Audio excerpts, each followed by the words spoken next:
Hey everyone, welcome back to our channel. If you're a Weebly user looking to give your site a fresh start in 2025, you're in the right place. Restarting your Weebly site can fix glitches, update content, or simply refresh your online presence. Today, I'll walk you through the process step by step, so you can get it done quickly and easily. Let's dive in. First things first, make sure you're logged into your Weebly account.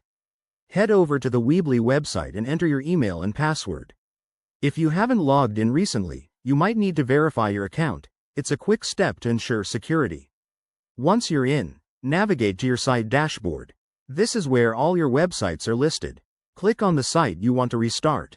Now, go to the editor mode by selecting Edit Site or something similar. Weebly's interface is pretty straightforward, but if it's your first time, take a moment to familiarize yourself.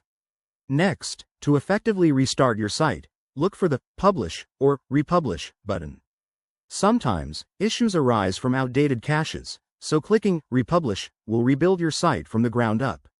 If you need to make changes first, like updating pages or themes, do that now in the editor. Weebly makes this super simple with its drag and drop tools. After making any necessary adjustments, hit Save, and then Publish. Wait a few seconds for the changes to take effect. Weebly usually processes this fast. To double-check, visit your live site in a new browser tab and ensure everything loads properly. One quick tip.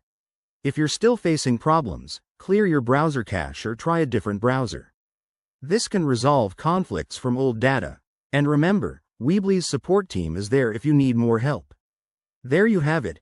Your Weebly site is now restarted and ready for 2025.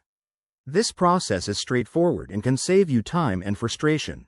If you found this helpful, hit that like button, subscribe for more tech tutorials, and drop a comment below if you have questions.